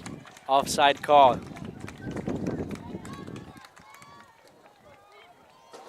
As we're near the 15-minute mark here in the second half, all you fans, Central College has you covered with career-building programs and with tuition less than $20,000 a year, plus tons of scholarships. It is the best decision ever. So apply today at central.edu. Jaguars. Capola just winning that ball. Possession given away. Flying with the tackle there. But this is where Porter can be dangerous. But that's an easy one there for Victoria Spahn. I do like what you mentioned about the work that Elches has to do on the far side, because that run happened this quickly. So quickly on the run where the offensive power there that Centennial Jaguars have. And if that happens again, the outside back position, the left back and right back, it's not an easy position because you've got to get your distances right of your left and right center backs. The distances, if they're not right, you can be caught so easily. You've got to be focused. You've got to be tucked in at the right moments. And look at Gallagher. Gallagher beating everybody on the run, puts a pass inside, a shot is there. Capola. Oh, didn't get there on time. Beating everybody was Gallagher. Looked like she was going to take the final shot. Unselfish. Puts it out. Didn't quite get there. Weaving and jiving into the box there and just setting up Capola. Capola side-footing the ball, opting to go with technique into the top corner. And I've seen Capola smash the ball from those areas, ripping the back of the net. But Bergen, much to her relief, seeing the ball going over the crossbar. Very fortunate that it did not go in the back of the net are the Jaguars, but there goes the Wolves, putting in pressure again on the exit. Emmy Becker doing well there, just a little bit square on receiving. Katie Compton just needs to hold on the ball. You see, these are moments. There's not enough depth from Balashanitis just to get the ball back, out the back. But that's a little bit better. Look how it's opened up a bit here. Opened up just a little bit too far there, but in possession now. Auto pass there. Looking for a combination on the side, but Jones on the ball. Slip by Jones. Play continues. What's a quick free kick here? What? This will go quick. Good call. Turn your back on it. I called it. Elches facing Compton. Compton has a chance. Can she arrive first? No, she cannot. Spahn is there first. Spahn did very well getting across to that ball. Reading it well. Elches did a lot better there. That's much better from Elches, just covering Katie Compton. That ball inverted. Katie Compton loves that inverted run just inside the outside backs. She's dangerous at it, and you've got to just be aware of her when she does it because she is so quick. As trying to move the ball forward, putting in some press there. Dangerous pass opportunity. Didn't quite arrive there for the Jaguars, but that's what you need to do, that pressure, those efforts. The sun affects everybody here on this pitch. And when the ball goes as well, the Centennial backline needs to squeeze up further as Boyle's going to come up and take this throw. So Kenna's going to leave it for her, Kenna Hilton. But they need to squeeze up, squeeze the spaces. Boyle out on her way. Fighting for it were the Jaguars. Now the Wolves repossess. Opportunity for Gallagher. Brilliant way to bring the ball down. Josie Jones with great technique. And again, Gallagher with great technique, bringing that ball down. Also slowing the play up for her teammate Van der Krol on the far side. Van der Krol, brilliant cross, dangerous. Curls inside. Might have hit the post there. Ball goes out and still inbound. Now for a throw. That's hard to see. I thought it hit the back netting and Bergen kept it in, but it hit the crossbar, I think. I believe so. Hard to see from the angle, but the ball did bounce pretty far away. It didn't seem that Bergen got a punch on it. And a substitution now for the Wolves. Gallagher is going to take a break. And coming in for her will be Madeline Stripe. Actually, Elena Stedding. Number 24, senior. 3 goals, 3 assists. Actually committed to play at Iowa Western Community College. It's great to see Elena Stedding coming into the game. Gallagher is going out, but another dangerous player coming in. A lot of experience on Stedding there on the ball. Yeah, Stedding, what you'll find out from Stedding is she'll hold the ball up. She's got a strong frame. She'll hold the ball up, and she likes to play players into the game. I think she's a great option off the bench, and she's had 3 goals and 3 assists. To the latter part of the season has actually started to play really well. But this is the moment here, as we see another sub coming in. I think it's Boatman on the far side coming in. But this is where the back line of Centennial are too deep. They need to step up higher. Berger needs to get them up higher. Because when that ball, when the ball's played forward, you look at the space and the wind is carrying it. You squeeze that, you get numbers in on the press. Look, if the ball's going to get played in behind, it's going to get played in behind, right? But if the ball's in front of you, you've got more chance of stepping in and winning it. And then less chance of them, players like Coppola, who likes to play between the lines, playing between the lines. And then they've got to change their runs to try and break the line in behind. That's the Jaguars now on the ball. This game, 22 minutes left in this one. Could still go anywhere. The underdogs are fighting on as they are so. Opportunity here, floated ball in the box, dangerous, bounces. Katie Compton has a chance to put it away. Doesn't quite land on the opportunity. And could Katie Compton have taken a touch? Maybe. And again, she inverted run inside Samantha Elches, and it's something that needs to be corrected, and corrected very, very quickly before Katie Compton does score. As you can see, that diagonal ball is dangerous. And I'm counting the 3rd time, maybe 4th time this has happened. That was a brilliant ball as well. Now, I'm not giving away any ideas if anyone's listening, but it's happened 4 times.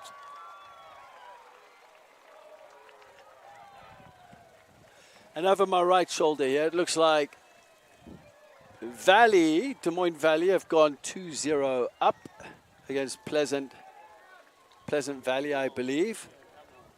And the winner of this game here, wow. And what a matchup that will be. On field 9 in this Friday semifinals. The winner of this match, as we're going for water break, so Waukee Northwest or Centennial will play against West Des Moines Valley or Pleasant Valley in the semifinal, which could be another final. That's brilliant. That is brilliant. 3A is very competitive, as we're seeing.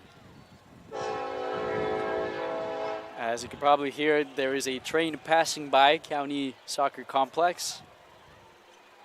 That's my train home. They're leaving a bit early. I've been trying to enter County a few times, and I've been stuck on the other side of that train trying to get in. It takes a while. Are you from the other side of the tracks, Juan? Yes, I am. Yes, I am.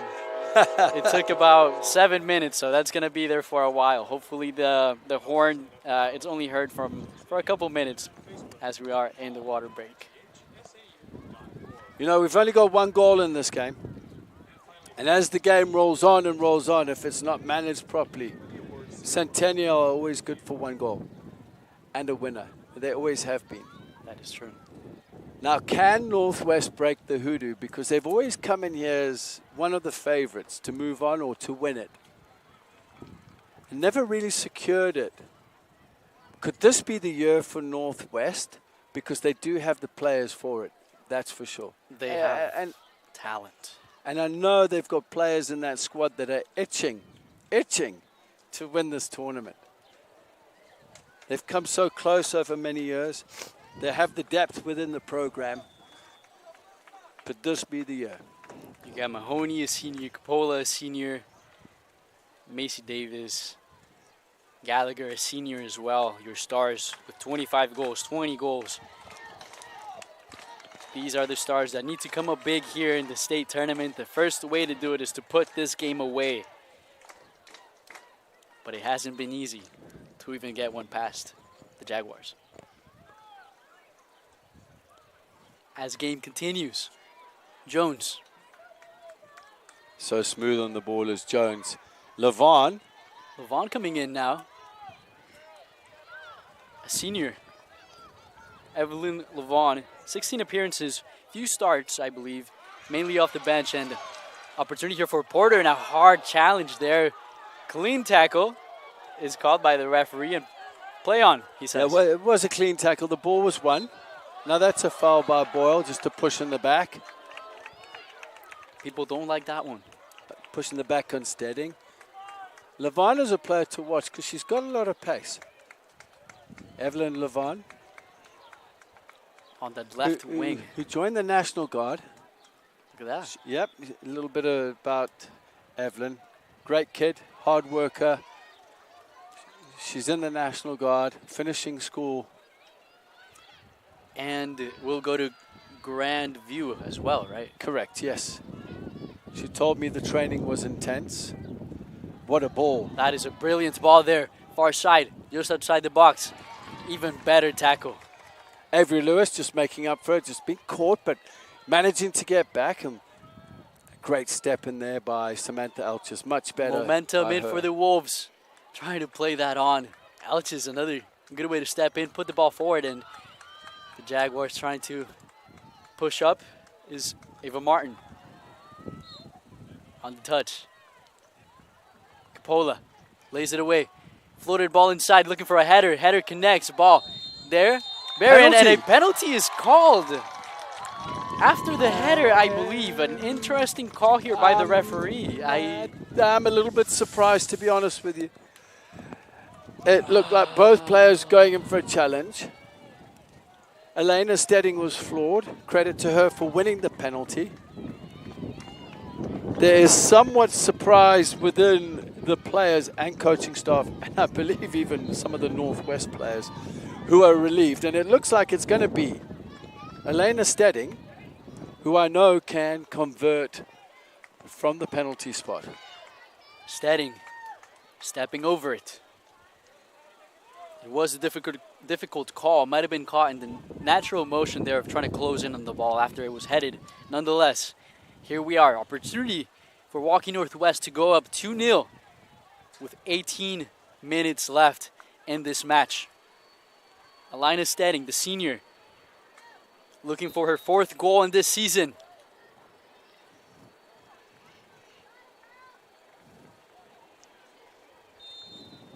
Stedding puts it away down the middle, and it's a 2nd goal for Waukee Northwest. The Wolves make it 2 against Ankeny Centennial. Stedding blast the ball into the back of the net. Didn't just blast it, rifled it straight down the middle, sending Bergen to her left-hand side, ripping the back of the net. Confidence is what I can say on that one. Lots of confidence. Stedding with a fourth goal of the season. And what a critical goal that could be, putting Northwest 2-0 up as we see some changes coming in. Tough sight for supporters of Ankeny here. Team down by 2. Still some signs of offense, but no clear chances have been generated apart from the counter. But now your team is down. You can't hope for a counter if you're in these urgent times with about 18 minutes left to go. We'll see how they respond. Jaguars on the rotation. Becker. Ball floated inside, looking for Porter there on that chance. Ball will go away for a goal kick.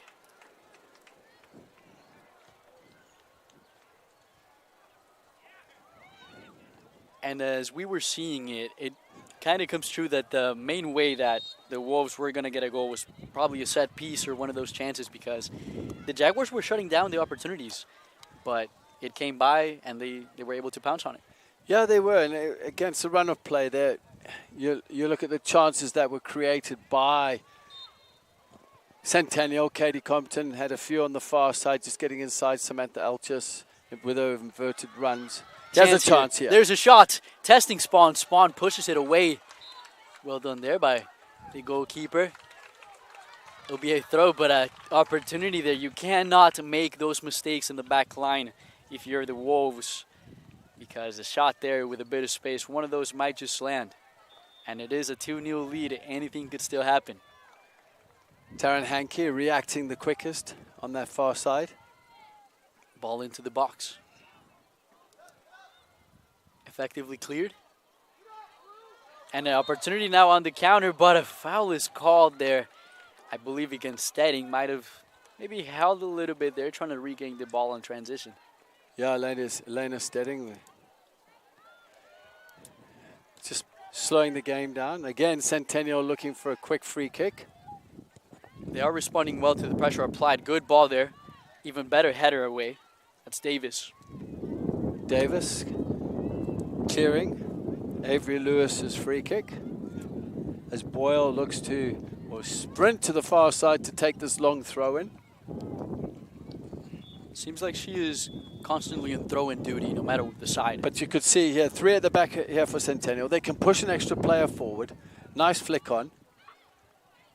Opportunity, a shot, wide.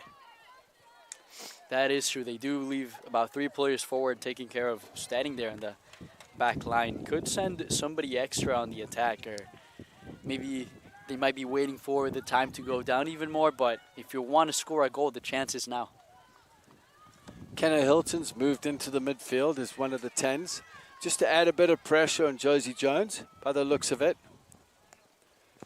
Kick goes for a throw, quickly taken. They're responding well to the pressure of being 2-0. The Jaguars are. Martin on the rotation. Sweet move by Martin. Finds some space. Opportunity here. Strong challenge there. Is called for the foul after the slide. This would be perfect. This is Katie Compton area. This is good for right, the Jags. This is Katie Compton area, right-footed, but it looks like it's going to be Pennington with the right foot. McKenna Hilton's also going to join. It's going to be Kenna Hilton. There's different options here. Katie Compton with the right foot could have been a great option. Again, this is where the back line are too deep. Boyle needs to step up higher. They can go in and circle the top of the box. They've only got one there, as in Olivia Kroska. I would push them higher. Hilton puts the ball in. Dangerous. Bounces away and away of the foot. Dangerous free kick. Macy Davis was looking to clear, as now the subs coming into the game. Stedding is going to leave after scoring what could be the winning goal. Capola coming in as the 10. Gallagher is now moving to the 9. As Northwest are looking to get the shape sorted out. As the substitutions start to take place, reminder that all the substitutions in today's match are brought to you by IMT Insurance. Learn how you can be worry-free with IMT at imtins.com. The Wolves looking for 3. Taryn Hankey is on the far side at right back. Gallagher down to the middle. Jones puts on a move. Jones. See how Jones checks her shoulder before she receives the ball to look at options. Awareness. Her awareness in the midfield is unbelievable. How she checks her shoulder. How she's always scanning the field looking for the next pass. She's so creative when it comes to those moments in games. One step ahead of the opposition, and you've seen it already. Sometimes she's so far ahead that she outwits her own teammates. Sergio Busquets. There's only one Sergio Busquets, eh? That is true. That is true. Opportunity here.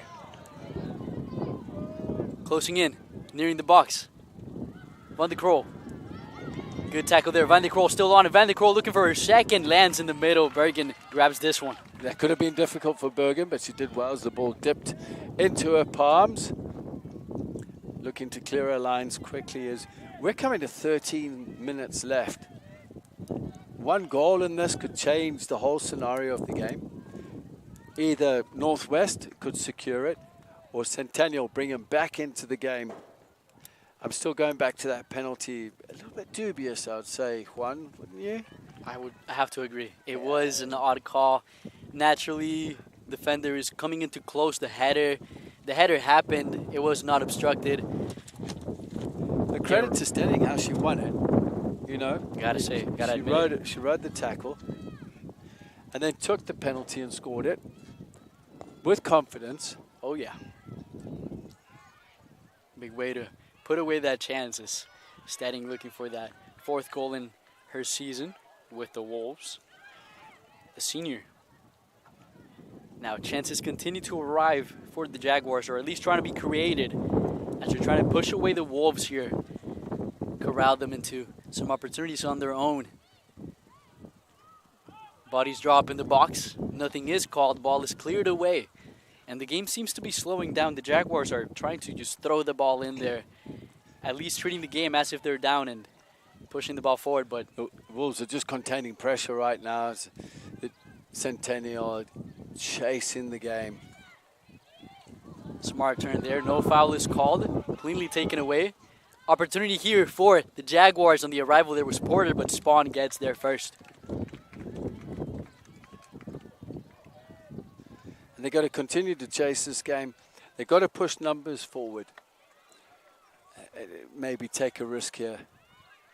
If they don't get one of the center backs up higher, like Balashanitis, push her into the midfield, or Boyle into the midfield, pushing extra players forward, maybe make that change and take one of them off and put on an extra forward or an extra midfielder as Van der Kroll looks to go forward here. Van der Kroll again on the pace, catches Boyle off guard. Van der Kroll almost gets the finish. Would have been brilliant putting it away from Bergen. How about that? Well, Van der Kroll, they're just getting past Boyle with a big touch. Boyle just, now you can see she's fatigued, she's tired, caught flat-footed. Van der Kroll with the outside of her right foot. Great technique, but just going past the left-hand post of Bergen out for a goal kick. But Van der Kroll, great technique. I mean, she has a lot to show. Van der Kroll is a freshman, a junior. Jaguars now have a chance.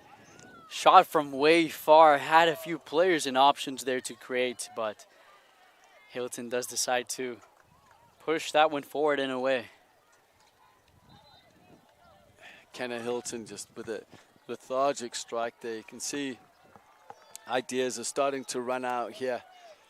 Maybe this would be the time here for players to take things into their own hands here for the Jags. Get some players forward. On the far side, Balashanitis should close down a little more on Gallagher. Now's your chance. Get the numbers in the box. Boyle, get Boyle in the box here. It's a set piece for the Jaguars. Opportunity to again. Yeah, just get the players in the box here. You got Boyle and Balashanitis. They should get further forward, close the space. Bergen up on the halfway line. Put some pressure on, close the space so when the ball comes out, they can win it. Closer to goal. Ball is played into danger, and it lands in the hands of Spawn. Less than 10 minutes. This is where the injury. Just soaking that ball into it with ease. Katie Compton lurking. All she needed was a touch, and that ball was in the back of the net. But Spawn just collectively taking control at the back for the team. Boyle gets her right on time, as this is where you have to get cautious, but also the urgency of scoring a goal needs to intensify itself if you're the Jaguars. No foul there on Jones. Ball could have landed there on the foot of Hilton. Instead, on through are the Wolves now. Opportunity here to make it 3 and possibly seal it. Well done by Lewis. Still dangerous. Lovon gets away with it. Ball inside, but will go out of bounds and out of the line for a goal kick. Elchis and Samantha Elchis and Macy Davis. That's center back. Mahoney is now coming to left back. Just to manage the game, as you can see here, Mahoney's coming to deal with Avery Porter, and then on the far side you've got Taryn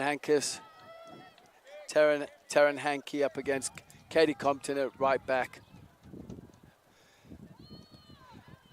Macy Davis, she's got to be aware she's coming into areas of the field where she might not be needed, where a midfielder can deal with that. Mahoney can deal with it.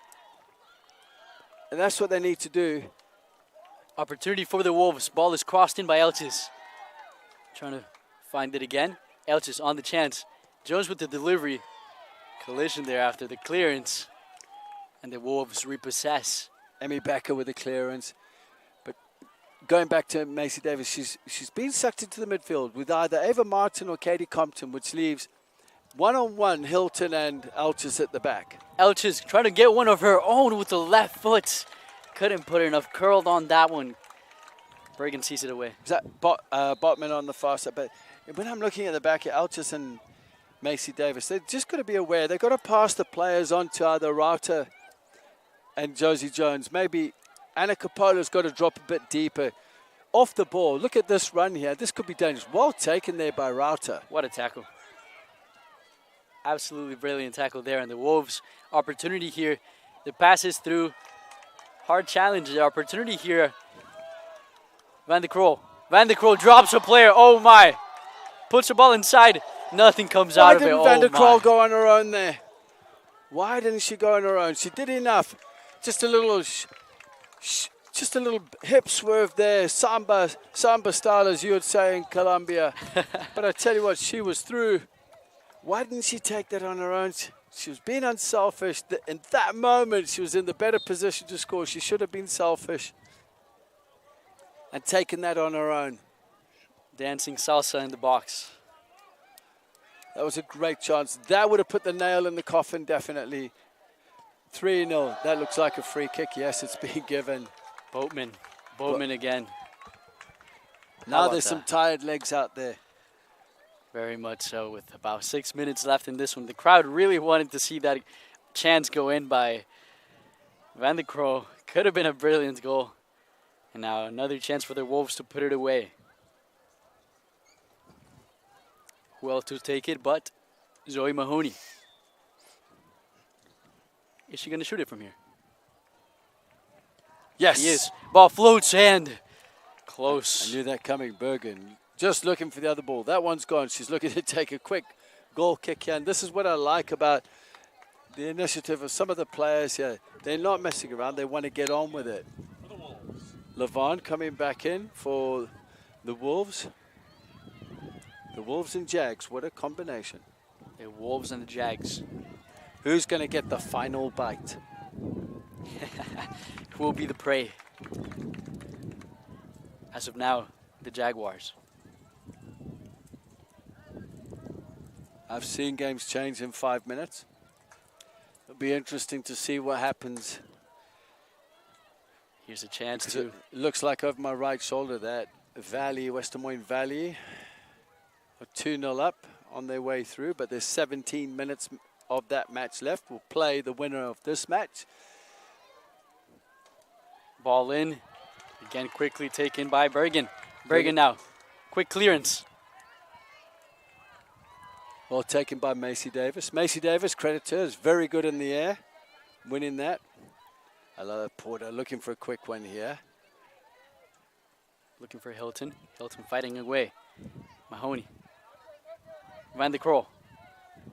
Still in possession. Big fight there. Feisty.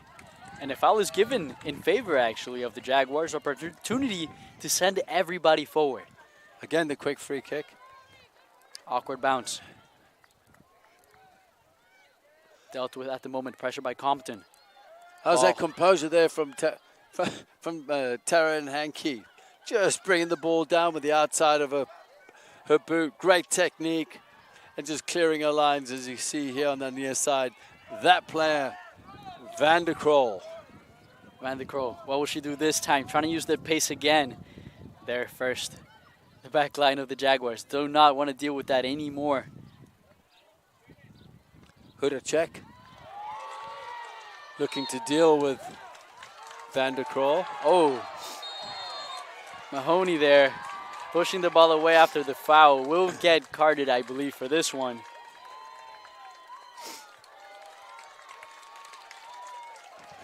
She will go. This is, they need Mahoney with the yellow card. So 2-on-2 for the day. Mahoney and Rota, yellow cards. And now a chance. 3 minutes 30 to go.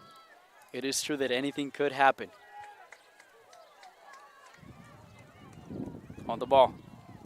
Kroska. On it with the left foot. Not enough on it. Easily dealt with there in the box. Kroska again, shielding it away. Taken. And now opportunity here to put things away. A bit impatient on the attack and moving on forward. Ball will belong to the Jaguars. Hudacek in it. Right back with some of the changes. Capola is taken down.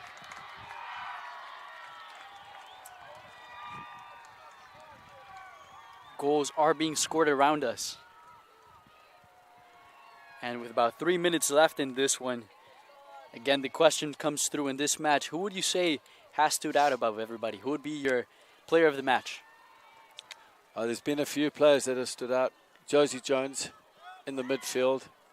Fantastic awareness. Well dealt with there by Samantha Elchis. There's the run by Katie Compton in behind. Just too much on it. You've got Van der Kroll, who's been crafty on our near side. Gallagher has caused problems. Mahoney as well. You've got both midfielders, midfield systems that have gone through a lot. And I said this game would be won through the midfield. You know, everything gets given to goal scorers throughout the games. Sometimes I tend to differ from that. You know, I look at some of the work that's done off the ball. It's important. I'm going to say that Josie Jones has stood out to me. And just her awareness, and I've been watching her off the ball here and how she checks her shoulder. Starting position, she's one ahead as far as on the half turn. She's working back to win the ball. She gets herself into good positions. As you see here, Katie Compton looking to bring the game back to within one, and that is fantastic from Samantha Elchis. She has now redeemed herself in my books. Yes, she has. She's starting to play really well now. Filling in for the center back position there. She shifted in from Elena Ashmore. Hankey has gone out to right back. But you can see Elchis, she's really tired, hands on hips. But again, I could have given it to Macy Davis at the back as well. But Josie Jones, to me, has been outstanding in the midfield. I'd have to agree. I think either her or another, I would say game changer has definitely been, obviously apart from the goal, just Van der Kroll. If the Jaguars had a player like Van der Kroll that could create in her way individually on the attack, he would have been could have been a different story. Yeah, absolutely. It would have been different, but you look at some of the players that Centennial graduated last year, they had the playmakers in the team that were able to create those scenarios. There's now 30 seconds left in this one. Soon to punch a ticket to the semifinals are Waukee Northwest Wolves in the 3A. The crowd, they are ready for it as seeking to move on and continue in this tournament, continue with the dream. But there's still 18 seconds less time on this one, just about 19. Set piece for the Jaguars. Ball floated up. Spawn looking at it. Could have been a brilliant goal off the crossbar. Oh my. Shot from distance almost landed in the back of the net. And with that, this game on the 3A class will come to an end. And the Waukee Northwest Wolves are going to the semifinals, winning 2-0 here on Field 9 at the County Soccer Complex against the number 8 Ankeny Centennial Jaguars. The defending champions are out of the tournament, and there's a new team trying to take that crown. Huge, huge performance from this team, and with that we will go into a short break, but there is awards, there is post-game, so stay tuned here. We'll be right back to recap everything.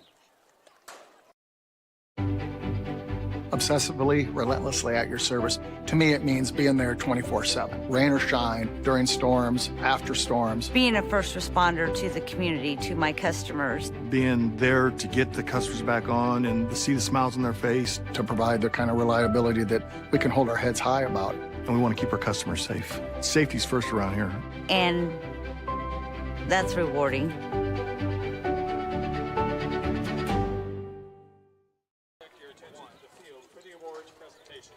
Welcome back to Coney Soccer Complex here on Field 9 as the match just concluded. Waukee Northwest, the Wolves move on to the semifinals, beating Ankeny Centennial Jaguars 2-0. Now, it was a 2-0 victory.